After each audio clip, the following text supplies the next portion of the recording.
नमस्कार। आज तारीख है 7 अक्टूबर, दिन मंगलवार। आप सुन रहे हैं द लेंस का न्यूज पॉडकास्ट राउंड अप। मैं हूं अरुण पांडे। करते हैं खबरों की शुरुआत। कफ सिरप से बच्चों की मौत की खबरें सामने आने के बाद अब झारखंड ने भी इस पर बैन लगा दिया है। राज्य सरकार ने 3 कफ सिरप, कोल्ड्रिफ, रेस्पी फ्रेश और रिलीफ पर तत्काल प्रभाव से रोक लगा दी है।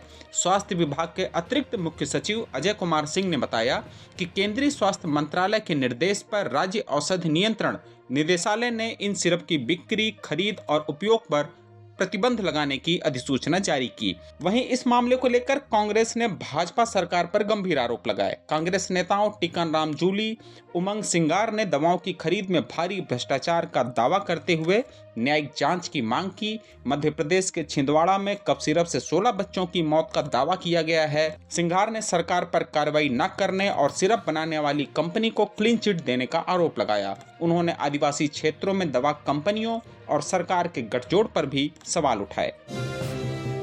वहीं प्रधानमंत्री नरेंद्र मोदी की अध्यक्षता में हुई कैबिनेट की बैठक में आज अहम फैसले लिए गए। केंद्रीय रेल मंत्री अश्विनी वैष्णव ने बताया कि इस साल दिवाली और छठ पूजा के लिए 1200 विशेष ट्रेनें चलाई जाएंगी। इसके साथ ही रेलवे की 4 नई परियोजनाओं को भी मंजूरी दी गई है। भुसावल वर्धा के बीच तीसरी और चौथी रेल लाइन और गोंदिया डोंगरगढ़ खंड पर चौथी लाइन को हरी झंडी मिल गई है। आपको बता दें कि बिहार में छठ पूजा का विशेष महत्व है। देश भर से बिहार के लोग इस मौके पर अपने घर लौटते हैं। यह घोषणा ठीक ऐसे समय की गई जब बिहार में विधानसभा के चुनाव की तारीखों का ऐलान हो चुका है।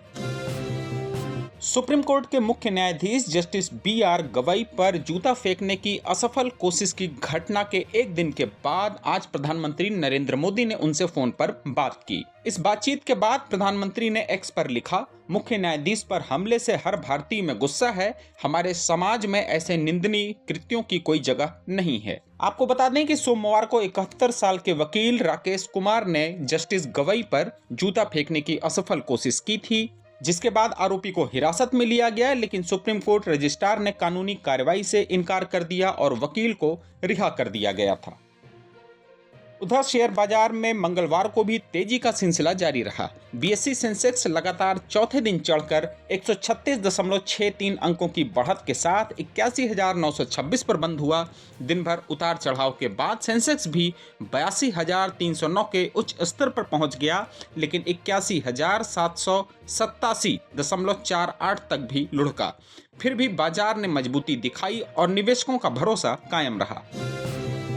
2025 के भौतिकी नोबेल पुरस्कार की घोषणा कर दी गई। यह पुरस्कार जॉन क्लार्क, मिशेल एच डेवोरेट और जॉन एम मार्टिनिस को दिया गया है। इन वैज्ञानिकों ने इलेक्ट्रॉनिक सर्किट में क्वांटम यांत्रिक टनलिंग और ऊर्जा क्वांटीकरण की शानदार खोज की है। कल रसायन विज्ञान का नोबेल, गुरुवार को साहित्य और शुक्रवार को बहुप्रशिक्षित शांति पुरस्कारों की घोषणा होगी। 13 अक्टूबर को आर्थिक विज्ञान के नोबेल के साथ यह सत्र समाप्त होगा। उधर पड़ोसी देश बांग्लादेश ने अपनी समुद्री क्षेत्र में युद्धपोत और गश्ती हेलीकॉप्टर तैनात कर दिए हैं, लेकिन यह किसी युद्ध के लिए नहीं बल्कि हिल्सा मछली की सुरक्षा के लिए है। हिल्सा के प्रजनन क्षेत्रों को बचाने के लिए 4 से 25 अक्टूबर तक मछली पकड़ने पर प्रतिबंध लगाया गया है। 17 नौसेना युद्धपोत और गश्ती विमान 24 घंटे निगरानी कर रहे हैं ताकि मछली के अवैध शिकार पर रोक लगाई जा सके। मछुआरों को मुआवजे में चावल दिया जा रहा है। बांग्लादेश में हिल्सा मछली लाखों लोगों की आजीविका का आधार है, जिसकी कीमत 2200 टका प्रति किलोग्राम तक पहुंच जाती है। और आखिर में जरा हटके में खबर रागिनी दास की, जो बनी है गूगल की स्टार्टअप डिवीजन की इंडिया हेड।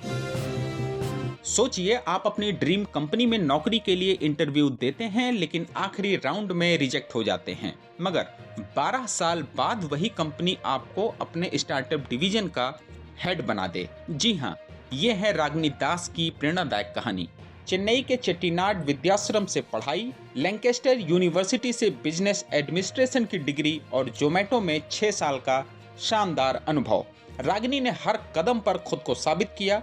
2020 में उन्होंने महिलाओं के लिए काम करने वाली संस्था पीप क्लब की स्थापना की और अब वो गूगल में भारत के स्टार्टअप को नई ऊंचाइयों तक ले जाने के लिए तैयार हैं। रागिनी ने इसे जीवन का चक्र पूरा करना बताया, क्योंकि 2013 में गूगल ने उन्हें रिजेक्ट कर दिया था और आज वही गूगल उनकी प्रतिभा का कायल है। उनके शब्दों में जीवन वाकई एक चक्र है। तो रागिनी की इस कहानी की सीख यह है कि हार मत मानिए, क्योंकि शायद आपका ड्रीम जॉब भी बस समय का इंतजार कर रहा है। तो आज के लिए बस इतना ही। कल होगी फिर मुलाकात नई खबरों के साथ। खबरों को विस्तार से पढ़ने के लिए विजिट करिए हमारी वेबसाइट thelens.in। यूट्यूब के अलावा हमारे पेज को एक्स, फेसबुक और इंस्टाग्राम पर भी फॉलो करें। शुक्रिया।